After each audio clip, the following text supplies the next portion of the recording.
10:30 hours the North Atlantic lay still, a flat grey sheet stretching beyond the horizon. For the men aboard USS Chatelain D-149, it was the first quiet morning in weeks.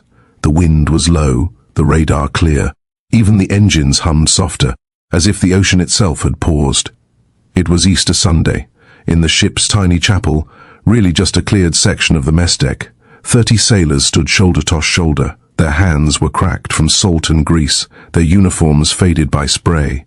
The chaplain read softly from his Bible, voice barely audible over the vibration of the hull, though I walked through the valley of the shadow of death. Outside, the ocean seemed peaceful enough to believe it. Then the sonar room screamed. A sharp metallic ping cut through the calm, followed by another. The sound operator's voice broke the silence. "Captain, contact bearing 180, range 12,200 yards, submerged." The chaplain froze mid-verse. Mugs of coffee fell. The quiet dissolved into controlled chaos. Captain Charles Brewer, tall and calm with eyes like cold iron, stepped from the bridge. "Battle stations," he said. "Easter's over." Klaxons howled, doors slammed, boots thundered down steel corridors. The men who'd been praying now gripped weapons, their hymn sheets trampled underfoot. The sonar pings grew faster, closer. The sound wasn't random. It was rhythmic, alive. Somewhere below, deep beneath the grey stillness, another machine was listening back. 700 feet under the surface, inside U-515, Kapitänleutnant Werner Henke leaned over his own instruments. His crew worked in whispers, faces slick with sweat. "Destroyer, sir. Fast approach. They found us." Henke didn't flinch. He had sunk 24 Allied ships. He trusted stealth, silence and steel. "Stay deep," he said. "They cannot see what they cannot hear." He was wrong.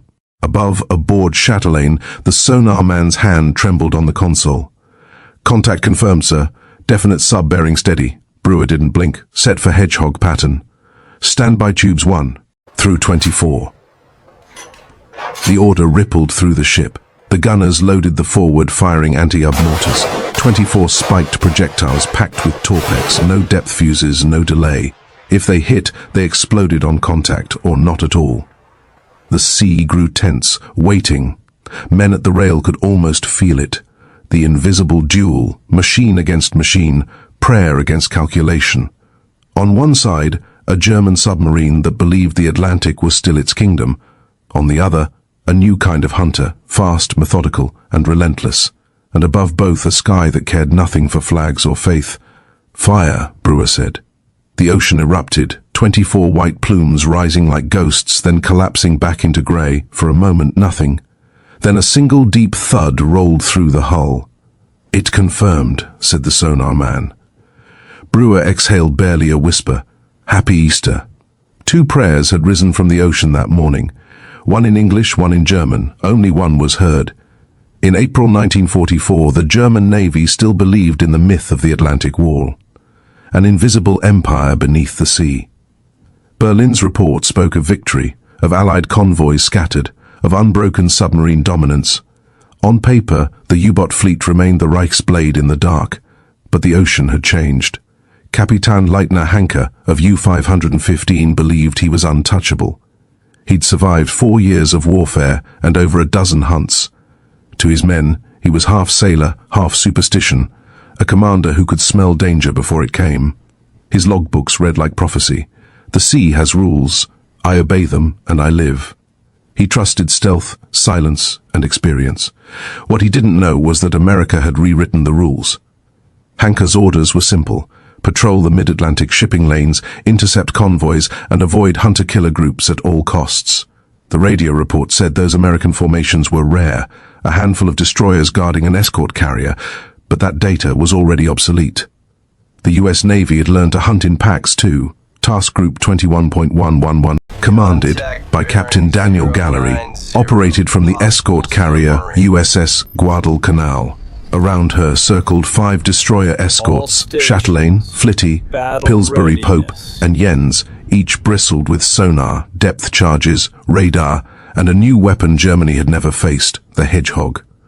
Henke's belief was simple: no ship can find us if we stay below 600 feet. It had kept him alive before, it would kill him now. The sonar operator aboard Chatelain didn't hear noise. He heard movement. The QGB sonar set could trace bearing depth and even the faint vibration of propellers. The Americans no longer hunted by guesswork. They hunted by geometry. Every ping mapped Henke's doom in precise math. But below, in U-515's dim red light, the illusion of safety held. Henke leaned against the periscope mount, lighting a cigarette. "We are ghosts," he told his crew. "The Americans cannot fight what they cannot see." Up top, Captain Brewer thought the same from the opposite side. Sonar never lies. Men do. The Germans still believed radar was weak over water, that sonar could be fooled by temperature layers and decoys. But the Chatelain sonar cut through the Atlantic like an X-ray.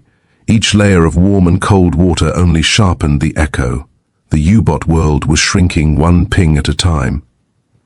Henke's crew moved with quiet discipline, trained to avoid sound at all costs. Every plate, every hinge was padded. Orders were whispered, movements measured. They called it Todis Ruhe, the silence of death.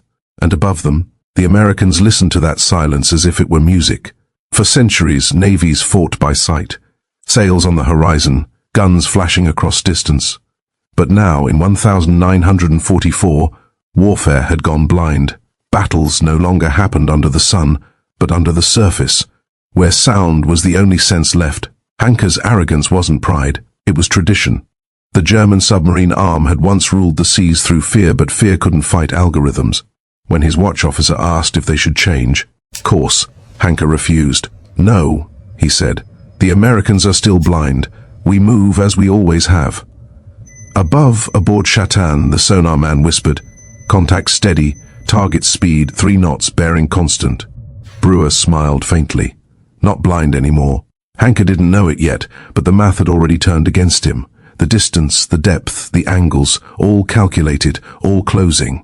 In Berlin, the Reich radio broadcast an Easter sermon that morning. God stands with those who command the depths. But in the North Atlantic, the depth was no longer an ally. It was a trap. Henke thought the ocean hid him. It was actually the instrument of his destruction. "Prepare to fire Hedgehog," Brewer ordered. The age of invisible death had just begun. By the spring of 1944, the war beneath the Atlantic had become a war of equations. Every sound had a range, every bubble a bearing, every breath a signal. For 4 years, the Germans' marine had ruled those depths. From 1939 to 1943, U-boat had sunk more than 3,000 Allied ships. Freighters, tankers, troop transports, almost 15 million tons of steel and grain and blood. To the men on the surface, the ocean itself felt cursed. Ships left England and vanished. No flames, no wrecks, just oil slicks and silence. But then slowly the numbers shifted. The Allies learned. Radar pierced the clouds. Sonar mapped the dark. Convoys grew tighter. Escorts faster. And at the center of this new doctrine stood a weapon no larger than a fishing boat, the destroyer escort. Built in American shipyards by the hundreds, they were small, quick, and bristling with the newest technology. Ears that could see, as one engineer called it. The USS Chatelain D-149 was one of them. Launched in November 1943 from the yard at Houston, Texas.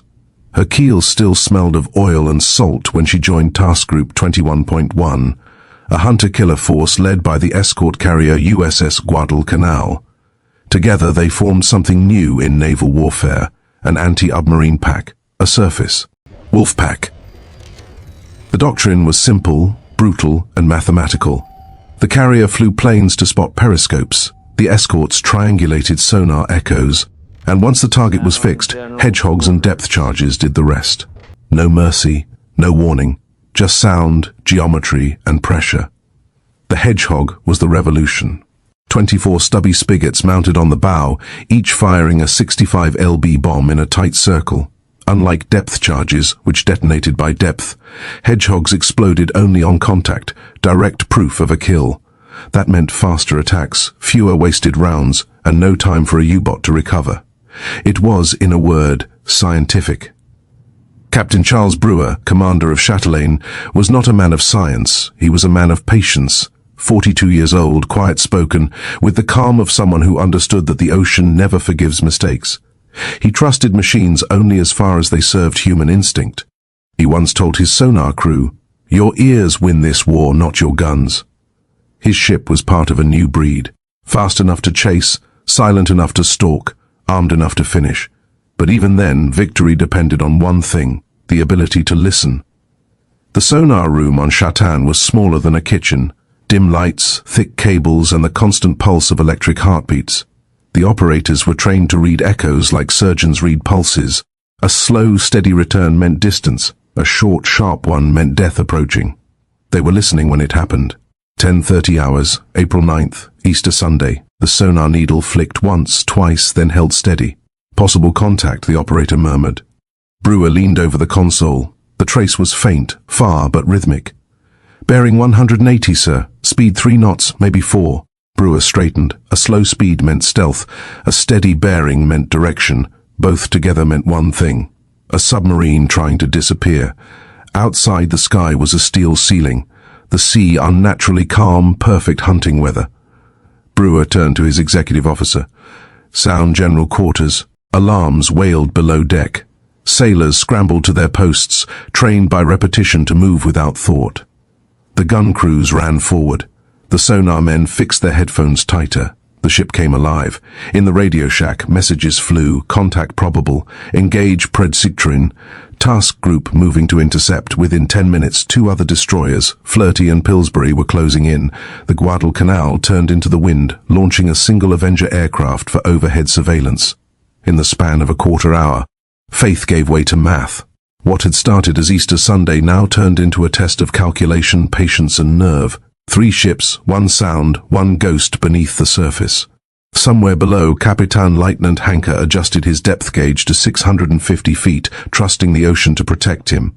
Above, Captain Brewer whispered to his helmsman, "Hold steady. Don't chase him. Listen." The battle hadn't begun yet. It was still forming in sound, in silence, in the invisible space between sonar pings. The next hour would turn that silence into thunder. War at sea is measured in decimals, not dreams. Every sound, every bearing, every second between pings decides who breathes and who drowns. That morning, aboard USS Chatelain, the equations began. 1.2 miles. That was the sonar's detection radius, a narrow circle of certainty in an ocean 5,000 miles wide. Anything beyond that was silence. Anything within it was death. 12 seconds. That was the reaction window. The time from sonar ping to firing solution, miss it. And the contact vanished back into the deep, 750 feet. That was U-515's crush depth, the line between escape and implosion. 24, the number of Hedgehog bombs armed and waiting in Chatelain's forward battery. 4 simple numbers, but together they described a truth sharper than steel. Not strength, but precision. Not courage, but calculation. Not luck, but timing. The sonar operator's hands trembled as he adjusted his gain. Bearing steady at 180, range closing, depth 600, 600, Brewer repeated. He's trying to hide under the thermocline. The thermocline, a thin layer of colder water between warm and icy depths. To submarines, it was a wall that bent sonar waves, blurring echoes. But the new American QGB system could pierce that wall. Every ping rebounded with clarity, slicing through temperature and depth. Range 500 yards, the sonar man said. Target maintaining depth. Helm left 5 degree. Brewer ordered match-bearing engines 1/3. Let's hear him panic. Beneath the surface, Henke's crew heard the faint rhythm of sonar pings. 1 every 3 seconds, each louder than the last. The U-boat creaked under the strain of pressure and fear. Condensation dripped like rain inside the hull. Men whispered prayers to a god who lived above pressure and steel. Henke watched his depth gauge drop. 620, 640, 660 feet. "Hold her there," he said. "They'll lose us in the layer," but they didn't. Above, Chatelain's plotting board drew neat chalk lines, angles of bearing, triangles of distance. The sonar officer calculated speed, then position, then fate.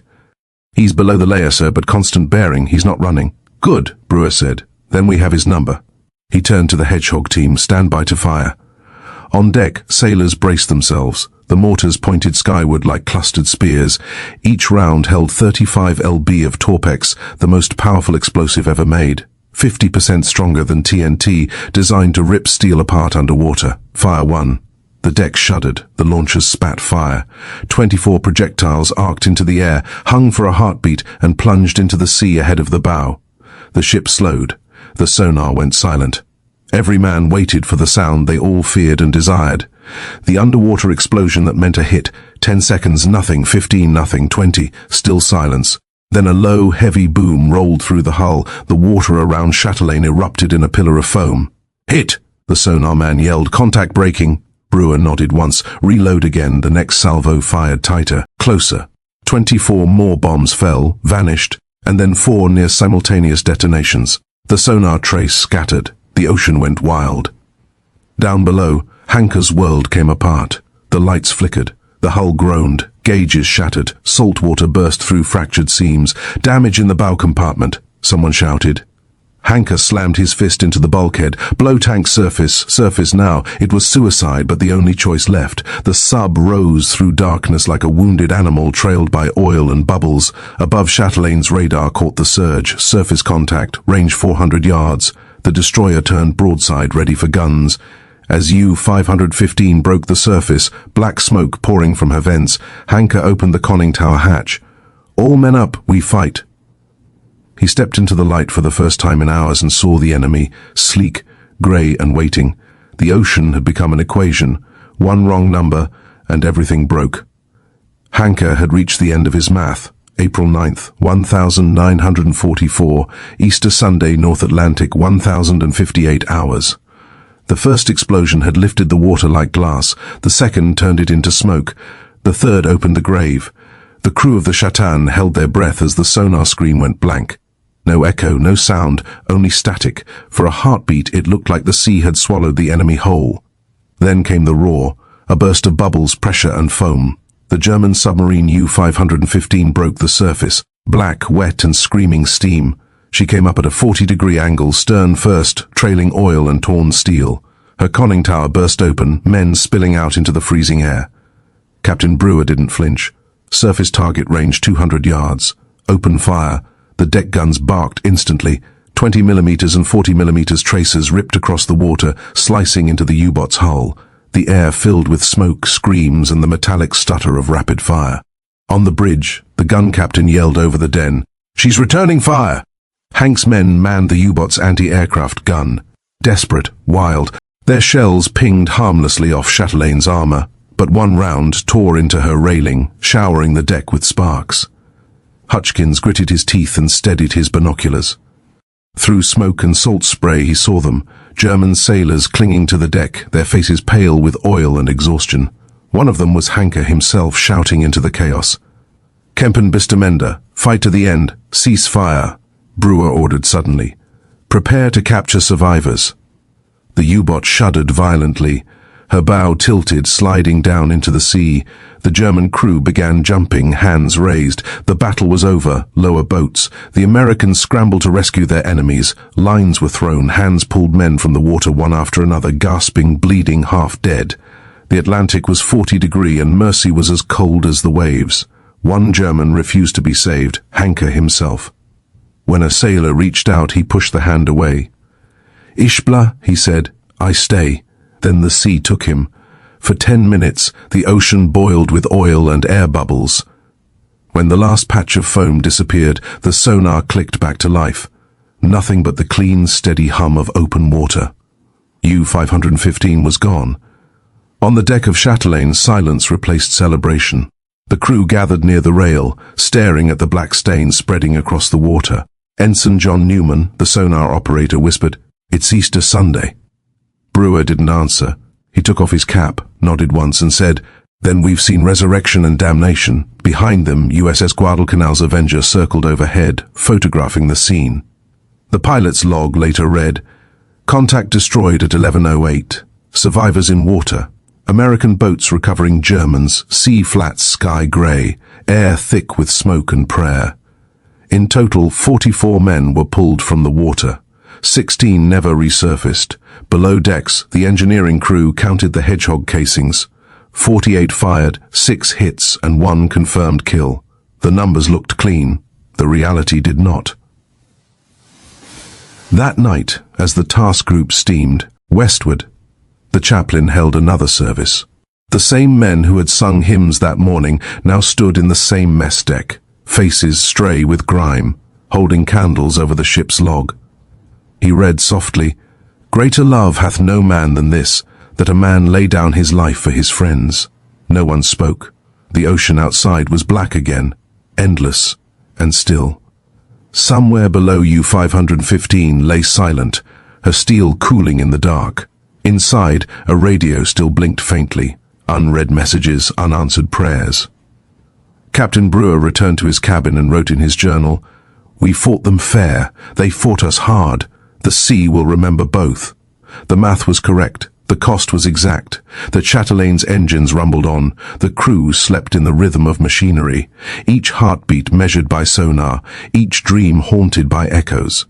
Easter had ended not in resurrection, but in reckoning, not hatred, but procedure, not victory, but precision. In the Atlantic, faith and fire shared the same depth. When the last ripple faded, only numbers remained. 16 dead, 44 survivors, 110 death charges, 48 hedgehogs, 1 kill. It looked like a victory on paper, but the ocean doesn't measure by numbers, it measures by weight, the kind that settles on men's chests long after the battle's done. The logbook called it a successful engagement. Captain Brewer knew better. He read the report again that night, pen tapping on the page, eyes tired from the strain of command. Contact gained at 10:30, target destroyed at 11:08. Minimal damage to own ship. Minimal damage. The words tasted wrong. Above him, the Chatelain moved through a calm sea, but below, nearly 700 feet down, lay the proof of war's arithmetic, the twisted wreck of U-515. Her compartments crushed like paper, her crew sealed in steel. Pressure had done what torpedoes could not. Every atmosphere of depth, 15 lb per square in, multiplied until the hull folded in on itself. The ocean always wins by multiplication. The Americans retrieved what they could. Logbooks, a few charts, the men they'd saved. Among them, a machinist named Carl Bender told the same story over and over to his interrogators. "We dove, we waited, we prayed. Then the world broke."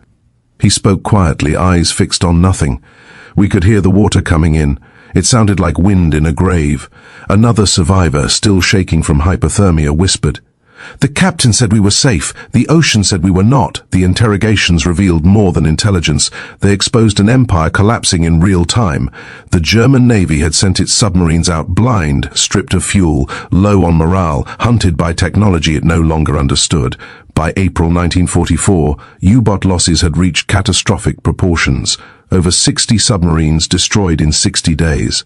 The Atlantic, once the Reich's hunting ground, had become its graveyard. "Not courage, but attrition," one American analyst wrote. "They are dying by the calendar." The numbers proved it. Of every 100 submariners the CRE Marine trained, 75% would never return. The survival rate of a German U-boat crew had fallen below that of bomber pilots. Even Henke, one of Germany's most decorated captains, had died obeying a doctrine that no longer worked. Above the wreck, the hunter-killer group steamed in silence. No cheers, no songs, just the rhythmic thump of the engines and the quiet counting of depth and distance. The sailors knew they'd won, but not what they'd lost to win it. Down in the mess, sonar operator John Newman stared at his headphones, the same ones that had brought them victory. "I can still hear them," he said to no one. "When I close my eyes, the pings don't stop." Brewer overheard him and said softly, "They're not echoes, son. That's memory." The math of destruction was exact. Every victory cost one soul's sleep. When the survivors of U-515 were transferred to a prison ship, one American petty officer offered a cigarette to the German nearest him. The man took it, nodded once, and said in broken English, "War is not between us. It is between the machines." Brewer wrote those words in his log. The next day, Chatelain resumed her patrol. The North Atlantic stretched grey and infinite, its surface smooth, its depths full of ghosts. The Navy's communique to Washington summed up the event in 6 words. Enemy submarine destroyed, task group operational, nothing more. But those who had been there knew the truth. The hunt had worked too perfectly. The math had caught up with mercy. Not victory, but inevitability. Not domination, but disappearance. The ocean had become a mirror, reflecting both hunter and hunted in the same cold light. April 9, 1944, USS Chatelain, sonar room. The lights were dim, the air thick with sweat and oil. The hum of the QGB sonar pulsed through the walls like a mechanical heartbeat. Every man in that room was tuned to it, every breath measured between pings. Ensign John Newman, 22 years old, sat with his headphones pressed tight against his ears. His hands shook slightly, not from fear, but from focus. He'd been trained to hear the difference between static and steel, between life and nothing. Bearing 180 range closing, he whispered, eyes locked on the glowing line that marked the contact. Target depth increasing, slow descent. The chief sonar officer nodded, relaying each word to the bridge. Captain, target's diving 650 feet and holding steady. Brewer's reply was calm but sharp. Keep him painted in and don't lose him. To Newman, the sonar wasn't just a machine, it was a language. Each ping came back slightly different, softer, sharper, richer. It told him everything, angle, movement, even emotion. He could feel when the enemy was panicking. Ping, pause, ping. The sound waves hit something solid. The echo came back with a faint, irregular tremor, a pulse. He leaned forward, speaking without thinking. He's turning, starboard side. How do you know? The chief asked. Newman swallowed. I can hear the prop cavitation change. He's panicking. The chief didn't argue. Captain, targets, turning starboard. Above deck, the helm corrected instantly. The Chatelain adjusted its course, staying parallel. The destroyer and submarine now moved like dancers locked in a pattern older than mercy. When the Hedgehogs fired, the sonar room filled with silence. Every man froze, waiting for the only sound that mattered, the thump of an explosion. It came deep, low, final. Hit confirmed, Newman whispered, but he didn't smile. He kept listening as the ship turned for the next pass. His eyes blinked rapidly, unfocused. He's still there, he muttered, breaking apart. For 15 more seconds he heard the dying echoes, the hollow clang of collapsing steel, the hiss of escaping air, then nothing. The chief removed his headset slowly. That's it. Newman didn't move. He just stared at the console, the green light still pulsing faintly. Later, when the others left, he stayed behind. He replayed the final echoes, trying to convince himself it was just sound, not people. But he could hear the rhythm of panic, the desperate spin of propellers before the end. That night he didn't sleep. He walked the deck alone, the wind cold against his face. From the bridge, Brewer watched him and understood. No one forgot their first kill, especially when it came by ear. At dawn, Newman attended the chaplain's short Easter prayer service. When asked if he'd like to speak, he said only, I heard them praying down there too. The men went silent. The chaplain closed his Bible without another word. In his diary, Newman wrote, We kill what we cannot see. We listen, and when the sound stops, that's how we know we've won. After the war, he would tell his son that sonar was just math and noise. But on that Easter morning, he knew better. It was the sound of human beings trying not to die. The Navy's after-action report listed him as instrumental to kill verification. It didn't mention the shaking in his hands or how he wept quietly in the dark room after the last ping faded. For the sonar man, there was no battlefield, only a pair of headphones, a clock, and a sea full of ghosts. Not sight, but sound. Not glory, but grief. And when the ocean went silent, he understood the most terrible truth of all. Silence meant success. April 9th, 1944. U-515 North Atlantic. 700 feet down. Pressure outside, 300 lb per square in. Inside, sweat rolled down steel walls. The air was so thick with carbon dioxide that every breath felt like drowning slowly. Kapitänleutnant Werner Henke gripped the periscope column, knuckles white. The lights flickered as the battery voltage dropped. His men moved in slow, silent rhythm, trained, terrified, half suffocating. Depth 650, reported the helmsman, voice thin. Henke nodded. Hold course. They won't find us below the layer. But they had. The first sonar pings were faint, distant heartbeats in the metal. Then they grew sharper, closer, until they seemed to pulse through bone. Each one felt like a hammer strike against their nerves. "They're painting us," said the engineer. "Same bearing, no drift." Henke lit a cigarette, though the air barely had oxygen left to feed it. Smoke clung to the ceiling. "Stay quiet," he whispered. "If they lose contact, we live." Then came the sound he feared most. A rising whine, faint but unmistakable. Hedgehogs. "Impact in 10 seconds," someone shouted. The captain's last thought before the explosions: they shouldn't be able to find us. The first barrage missed, exploding above them. The second did not.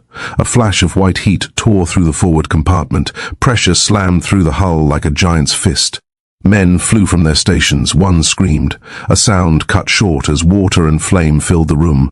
Flooding and bow, power down. Henke grabbed the ladder, shouting orders over the chaos. "Seal bulkhead, blow ballast." But it was too late. The submarine was no longer a vessel. It was a coffin filling from the front. "Surface," he yelled. "Now!" Compressed air roared through the tanks. The hull groaned and surged upward, bubbles ripping toward the light.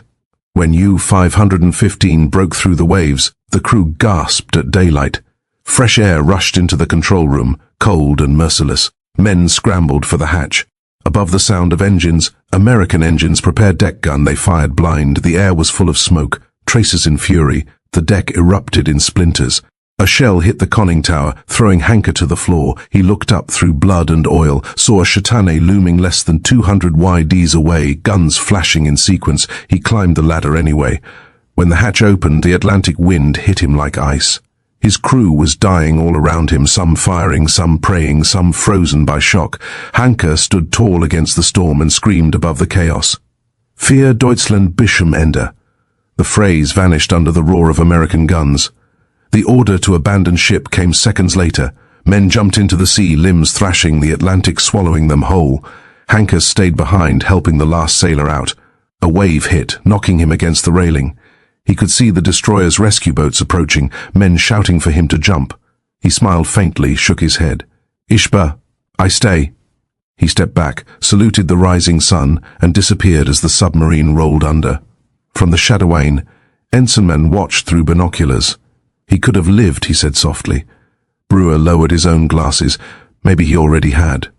Hours later, the survivors told their stories. None spoke of hatred. They spoke of exhaustion. "It was Easter," one said.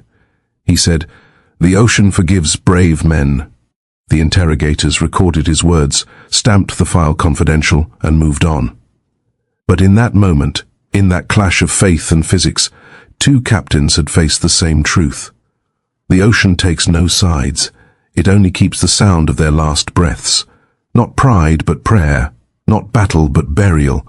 When the sun set over the wreck of U-515, the water went flat again, as if nothing had happened, as if two prayers had never collided beneath it. But for those who heard it, Easter 1944 would forever sound like sonar pings fading into silence. When the sun set over the Atlantic that night, the surface was calm again, an endless mirror of steel-grey water and fading light. Beneath it, one ship slept forever. Above it, another kept watch. The Navy called it a textbook victory. The sailors who fought it called it something else. For the men of the Chatelain, the battle blurred into static. Explosions, echoes, commands shouted into wind. Only later, when the adrenaline drained away, did they realize what they'd done. They hadn't just destroyed a submarine. They'd ended a century-old empire of fear. The U-boat had ruled the Atlantic since 1939. Their mathematics had been simple. One torpedo, one ship, one silence. But by 1944, that math was broken. From March to June, Allied hunter-killer groups destroyed 15 German submarines. Each success came faster than the last. Each kill required fewer men, fewer rounds, less risk. The war beneath the sea had become industrialized. Not courage, but coordination. Not skill, but system. Not eyes, but echoes. U-515 was one number in a pattern, a precise subtraction in the ledger of total war. Captain Brewer's after-action report was brief. Target located by sonar. Hedgehog attack successful. Enemy vessel destroyed. 44 prisoners recovered. Mission complete. No mention of Easter. No mention of the hymns. No mention of the captain who refused rescue. The men of Chatelain received commendations, the task group earned the Presidential Unit citation, and the Navy's files closed neatly around the story. But some truths didn't fit on paper. Weeks later, Brewer visited the prisoner ship holding the survivors. He found Carl Bender, the machinist who spoke in English. The man saluted stiffly, out of habit more than respect. Brewer handed him a pack of cigarettes. "Your captain was brave," he said. Bender nodded, lighting one. He said, "The same of you." They smoked in silence. Two men who'd tried to kill each other now stared at the same ocean. Bender finally said, "We prayed for calm seas, you prayed for victory. The ocean gave neither." Brewer replied, "It gave us quiet." That quiet was the verdict. The Atlantic had judged them both, not by ideology, not by flag, but by endurance. It rewarded neither hatred nor heroism, only discipline and time. The engineers at the Naval Research Lab would later analyze the engagement. Their conclusion was clinical. Detection probability confirmed. Hedgehog accuracy 82%. Future engagements to replicate Chatelain method. A formula had replaced fear. That was the victory. Mathematical, merciless, absolute. Yet, to the men who'd fought, it didn't feel like triumph. It felt like subtraction. One fewer threat, one fewer voice, one more silence. When Brewer wrote his final log entry for that week, he didn't mention the enemy. He wrote only, April 9th, 1944, calm seas, all quiet, echoes fading. That was how the ocean closed its books. Not with fire, not with ceremony, with equilibrium. The age of the U-boat ended that day, not by explosion, but by precision. The Atlantic didn't change sides, it simply changed masters. By dusk, Task Group 2111 turned west for the long steam home. The ocean had gone still again, grey, swallowing grey, as if nothing had ever happened. But every man aboard Chatelain carried the echo of that day inside him. They had fought on Easter Sunday, the day meant for resurrection. And yet all they had raised from the depths was wreckage. The sonar was quiet now. The machine that had once mapped death hummed faintly, like a heart trying to rest. Ensign Noman shut it off himself, removed the headphones, and set them down as though they were sacred. In the mess, the chaplain wrote in his small leather book, 2 prayers rose from the ocean. Both were answered by silence. For the Navy, April 9th was a tactical success. For the men who lived it, it was a lesson carved into memory. The technology wins battles, but humanity pays the interest. When Chatelain reached port, reporters were waiting. They called it a clean victory. No one mentioned the prayers or the hymn that had ended halfway through, or the chaplain's Bible still open on the mess table when the alarm first sounded. Captain Brewer didn't give interviews, he just said, "We did our duty." Then he looked toward the harbor where the water gleamed like steel and added quietly, "And so did they." The ocean kept no trophies. The wreck of U-515 still lies there 700 feet down, folded into silence, its hull filled with rust and memory. Historians later called the encounter the day sonar proved the death of stealth, but to those who were there it was something smaller, heavier and more human. A moment when faith met machinery, and both came apart under pressure. Not belief but data, not courage but coordination, not victory but inevitability. The Atlantic War ended not with a roar, but with a pattern, a perfect algorithm of destruction that even God, it seemed, couldn't interrupt. When the logbooks closed on April 9th, 1944, one line remained unfinished. Easter Sunday, contact lost. The sea is quiet again. It was quiet, but not at peace, because beneath that stillness waited more echoes, more steel, more depth, more math. And somewhere in that same cold ocean, another sonar ping was already rising. What came next? A Japanese convoy, a lone American submarine, and one torpedo that would change the Pacific forever. The math of destruction was moving.